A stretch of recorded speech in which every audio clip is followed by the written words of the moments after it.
নমস্কার, আমি রিয়ার রচনায় আপনাদের সাদরে আমন্ত্রণ জানাই। আশা করছি আপনারা সবাই ভালো আছেন ও সুস্থ আছেন।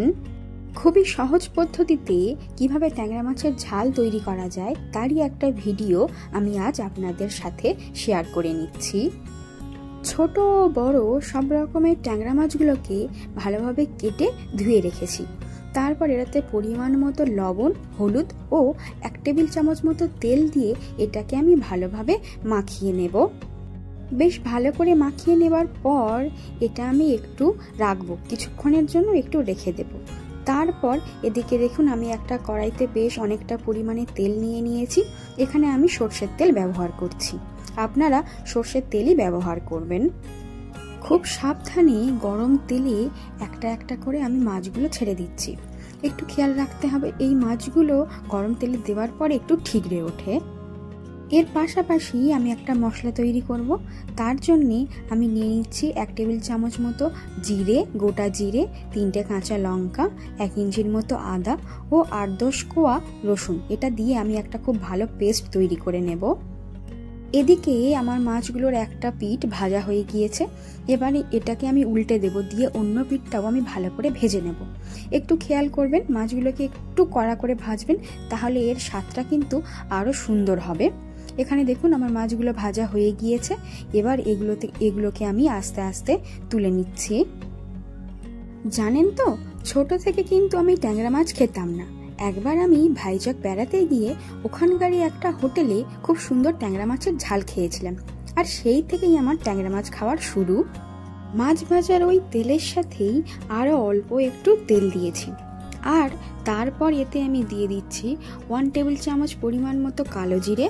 তারপরে দিয়ে দিয়েছি এখানে 3টে মতো এলাচ ও 2টো মতো লবঙ্গ। আর এরপর এখানে আমি দিয়ে দেব 1 টেবিল চামচ পরিমাণ মতো জিরে। দিয়ে এটাকে একটু 1-2 মিনিট মতো একটু নাড়িয়ে নেব। আর তারপর এতে আমি দিয়ে দিচ্ছি পেঁয়াজ বাটা। এখানে আমি বেশ একটু বড় সাইজের 2টো পেঁয়াজ বেটে রেখেছিলাম, সেটাই দিয়ে দিচ্ছি। এটা দেওয়ার পরে এটাকে ভালো করে আমি একটু কষিয়ে নেব। এটা একটু ভালো কষানো হয়ে গেলে তারপরে যে মশলাটা করে রেখেছিলাম না, ওই আদা, কাঁচা লঙ্কা আর ওই জিরে দিয়ে যে মশলাটা, সেটাই দিয়ে দেব। দেওয়ার পর সেটা দুটো একসাথে খুব ভালো করে আমি এখানে কষিয়ে নেব। মশলাটা ভালো করে কষানো হয়ে গিয়েছে। এরপর এখানে আমি দিয়ে দিচ্ছি 1 টিস্পুন মতো হলুদ গুঁড়ো, 1 টিস্পুন মতো ধনে গুঁড়ো আর 1 টিস্পুন মতো কাশ্মীরি রেড চিলি পাউডার।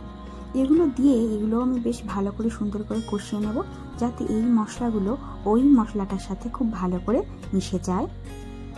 সমস্ত মশলাগুলোই একসাথে খুব ভালো করে কষানো হয়ে গিয়েছে। এবার আমি এখানে প্রথমে অল্প একটু পরিমাণ জল দিলাম, দিয়ে এটাকে ভালো করে আমি নাড়িয়ে নেব।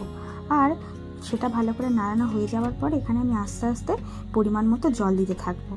আমার রান্নাটাতে না জল দিয়ে একটু কম হয়ে গিয়েছিল, ওই জন্য গ্রেভিটা একটু কম হয়ে গিয়েছিল, আপনারা সেটা খেয়াল রাখবেন। আর এই সময় দেখুন আমি এখানে দিয়ে দিচ্ছি 2 টেবিল চামচ পরিমাণ মতো লবণ ও আর দিয়ে দিচ্ছি স্লাইস করে রাখা টমেটো, দিয়ে ভালো করে কষিয়ে নিয়েছি। টমেটোগুলো বেশ ভালো পরিমাণে সিদ্ধ হয়ে গেলে তারপরে আমি জল দেবো। দেখুন আমার এখানে টমেটোগুলো বেশ ভালোভাবে সিদ্ধ হয়ে গিয়েছে।